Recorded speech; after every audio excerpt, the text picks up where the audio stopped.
صدر المدرسین و شیخ الحدیث دارالعلوم ضیاء الاسلام کا حکم ہوا اور پیغام اسرار ہوا،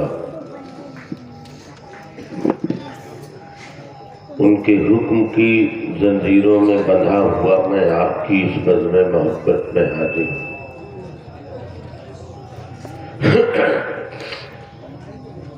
اب انہوں نے ایک دوسری قربانی اس طرح بھی پیش کی کہ جو وقت ان کے خطاب کا تھا، حضرت نے مجھ گنہگار سیاہکار اس شعار کو عطا فرمایا۔ میں تھوڑی دیر حاضر ہوں اور کوشش کروں گا کہ آپ حضرات کے لیے کچھ مفید باتیں میں کہہ سکوں۔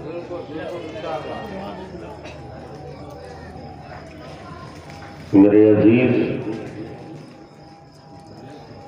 یہ سرکار غوث اعظم کی محفل ہے۔ ان کا مقام اولیاء کے درمیان وہی ہے جو مقام ہمارے آقا کا انبیاء کے درمیان۔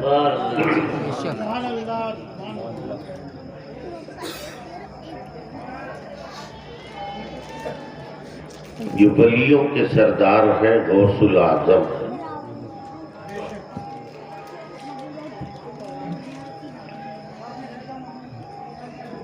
مگر میں ایک تھوڑی سی تمہیدی گفتگو عرض کرتا ہوں۔ ہم جہاں غوث اعظم کے ماننے والے ہیں، وہیں امام الانبیاء جناب احمد مجتبیٰ محمد مصطفیٰ صلی اللہ علیہ وسلم کے امتی بھی ہیں۔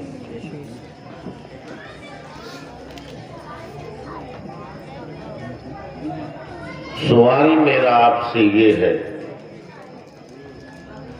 موراواں کی سرزمین ہے، ہمارا اپنا وطن ہے، یہاں کے لوگوں کی سماعت بہت بلند ہے، یہ تقریریں سنتے بھی ہیں، تقریریں سمجھتے بھی ہیں، اور اچھی اور عمدہ بات پر داد و تحسین سے بھی نوازتے ہیں۔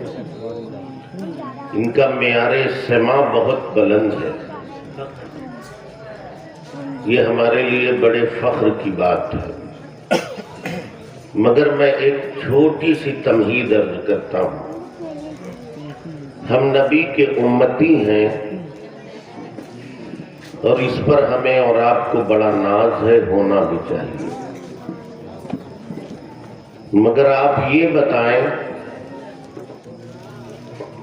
کہ دنیا میں نبی آتا کب ہے؟ تو اس کا جواب مفتی صاحب ارشاد فرمائیں گے، جب ظلم بڑھتا ہے تب نبی آتا ہے، جب ستم بڑھتا ہے تب نبی آتا ہے، جب غریبوں کی آہیں ہوتی ہیں تب نبی آتا ہے، جب پیشانی کے سجدے آوارہ ہوتے ہیں تب نبی آتا ہے،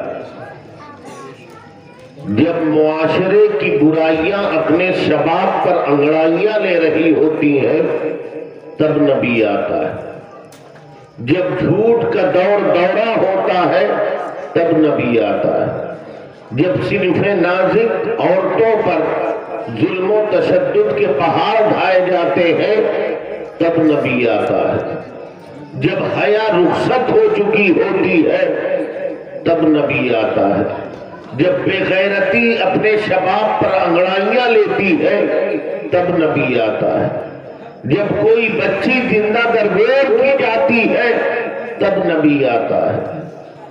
سوال یہ پیدا ہوا کہ حضرت اگر ظلم بڑھے تو نبی آئے، ستم بڑھے تو نبی آئے، پیشانی کے سجدے آوارہ ہوں تو نبی آئے، معاشرے میں برائیاں ہوں تو نبی آئے، حضرت ظلم کل تھا نبی آتا رہا، ظلم آج بھی ہے، نبی آنا چاہیے، ستم آج بھی ہے، نبی آنا چاہیے، معاشرے میں برائیاں آج بھی ہیں، نبی آنا چاہیے، پیشانی کے سجدے آوارگی کا شکار ہے، نبی آنا چاہیے، صنف نازک نیلام کی جا رہی ہے، نبی آنا چاہیے، کفر اور ظلمت طغیان اپنے شباب پر انگڑائیاں لے رہی ہے، نبی آنا چاہیے، مگر اب کوئی نبی نہیں آئے گا، ولیکن رسول اللہ و خاتم النبیین کہہ کے اللہ نے باب نبوت پر آہنی کفر لگا دیا اور فرمایا میرا محبوب دنیا میں جا رہا ہے، اس کے بعد کوئی نیا نبی نہیں آئے گا۔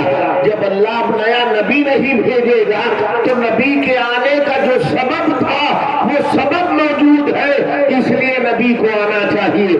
ظلم بڑھے تو نبی آئے، ستم بڑھے تو نبی آئے، گمراہیت بڑھے تو نبی آئے، ضلالت بڑھے تو نبی آئے، وہ سبب آج بھی موجود ہے، اس لیے نبی آنا چاہیے۔ میں عرض کروں گا اب نبی تو نہیں آئے گا، اس لیے کہ اللہ نے نبوت کا دروازہ بند کر دیا ہے، مگر آج جب ظلم بڑھے گا کوئی نبی تو نہیں آئے گا، مگر نائب نبی ضرور آئے گا، نبی کا نائب ضرور آئے گا۔ نبی تو نہیں آئے گا مگر ظلم بڑھے گا تو کبھی صدیق اکبر بن کر آئے گا، فاروق اعظم بن کر آئے گا، عثمان غنی بن کر آئے گا، حیدر کرار بن کر آئے گا، حسین شہید کربلا بن کر آئے گا، امام اعظم بن کر آئے گا، امام حنبل بن کر آئے گا۔ جب ظلم بڑھے گا تب کوئی غوث اعظم بن کر آئے گا،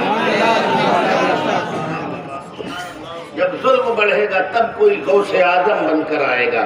سرکار غوث اعظم اپنے نبی کا ذل اور پرتو بن کر دنیا میں تشریف لائے۔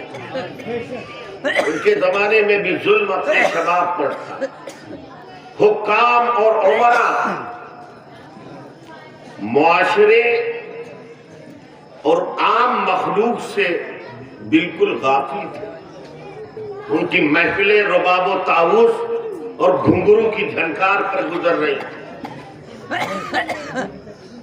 علماء سو نے ان کے دماغ خراب کر رکھے تھے۔ ایسے پرفتن ماحول میں 5ویں صدی ہجری کے آخر میں یعنی 470 یا 71 میں محلہ نیف قصبہ گیلان میں سرکار غوث اعظم رضی اللہ تعالی وردہ عنہ حسنی حسینی سادات کے گھر میں جنم لیتے۔ ہمارے غوث اعظم اس طرح دنیا میں تشریف لائے اور ان کے آنے کا عالم بھی کیا شاندار۔ ان کی والدہ ماجدہ فرماتی ہیں کہ جب میرے بچے کی دنیا میں آمد کا وقت ہوا تو میں رات میں تہجد پڑھ رہی ہوں۔ اللہ سبحان اللہ، زور سے کہتے ہیں ماں تہجد پڑھ رہی اور کہتی مجھے درد ذہ ہوا، میرے شکم میں تھوڑا سا درد اٹھا۔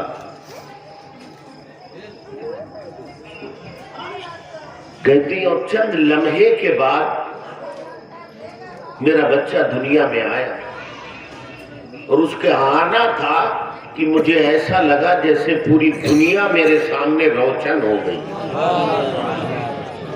اللہ کے انوار و تجلیات میں ڈوب گئی۔ اور کہتی میرا بچہ جب دنیا میں آیا تو سر بسجود تھا، اس کا سر سجدے میں تھا اور وہ سبحان ربی الاعلیٰ سبحان ربی الاعلیٰ پڑھ رہا تھا۔ اللہ اکبر، کتنی مماثلت ہے میرے آقا کی آمد میں اور سرکار غوث کی آمد۔ میرے آقا بھی جب دنیا میں تشریف لائے تو ان کا گھر بقع نور بنا، اور گھر ہی نہیں اتنی روشنی ہوئی کہ ان کی والدہ ماجدہ نے بصرہ کے محلات دیکھے۔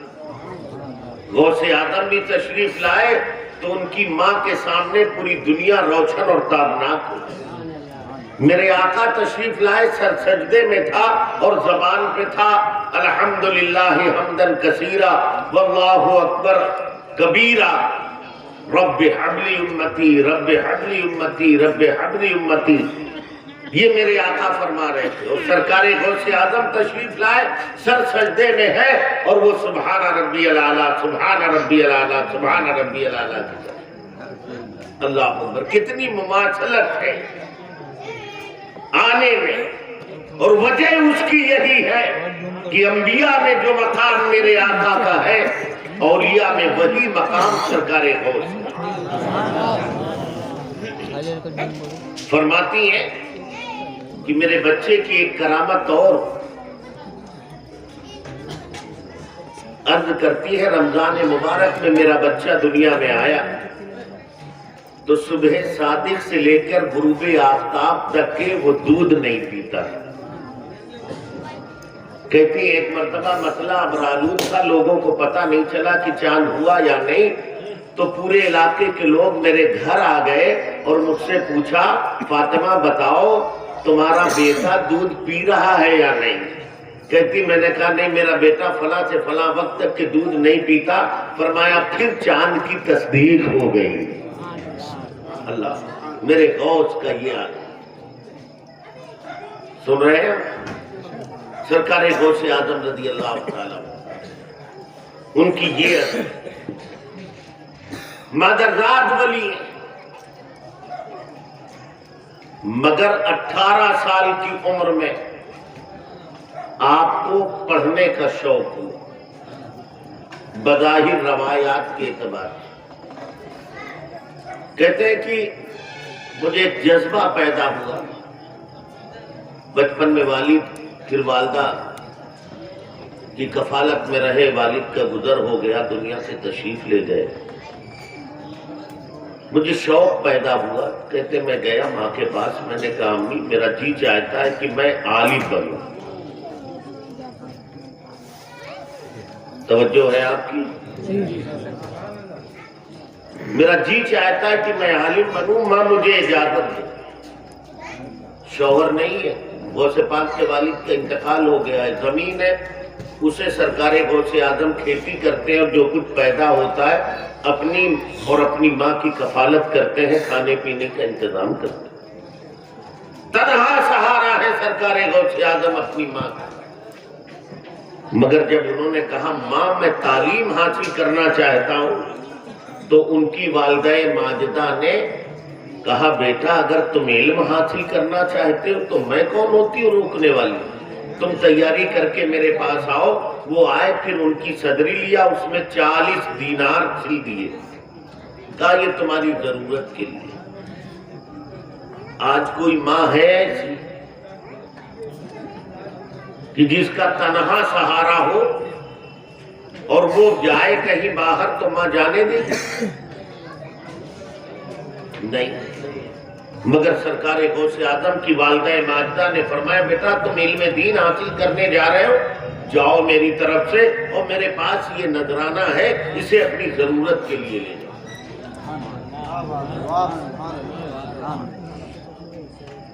اس سے کیا سبق ملا؟ ہم تو تقریروں میں غوث پاک کی کرامتیں سنتے ہیں، بس جوش میں نعرے لگاتے ہیں غوث پاک کا دامن، سب چلائیں گے نہیں چھوڑیں گے. ابے پکڑائی کب ہے بھیا تم نے جو چھوڑو گے نہیں؟ غوث پاک کو صرف روٹی بوٹی کے لیے یاد کرتے ہو یا اور غوث پاک کی سیرت کو کبھی اپنایا؟ ان کے طریقہ کار پر کبھی چلا یا چلنے کی کوشش کی؟ نہیں. ابھی لنگر میں شاندار تبرک کھائیں گے، پھر باہر جا کے تبصرہ کریں گے. ابے یار وہ روٹی ایسی تھی، وہ گرم مل جاتی تو مزہ آ جاتا، وہ بوٹی میرے پاس ایسی آئی، وہ دال ایسی تھی، وہ چاول ایسا. کسی کو یاد نہیں رہ جائے گا کہ مفتی صاحب نے کیا کہا، مجھ جیسے گنہگار نے کہا، کیا عرض کیا، ان علماء نے کیا نعتیں پڑھی، منقبتیں پڑھی. کچھ نہیں یاد رہ جائے گا. پھر آپ چاہتے ہیں کہ ابابیل جیسی مدد آ جائے آپ کے پاس. ہاشا غلط غلط حویثیت بے بسر کی، یہ کبھی ممکن نہیں۔ گر آج بھی ہو براہیم سائی ماں پیدا، آنکھ کر سکتی ہے انداز گلستہ پیدا۔ ابابیل آ سکتے ہیں آج بھی، مگر ابو عبد المطلب جیسا ایمان اور ایقان چاہیے۔ پکڑ لیے تھے وہ۔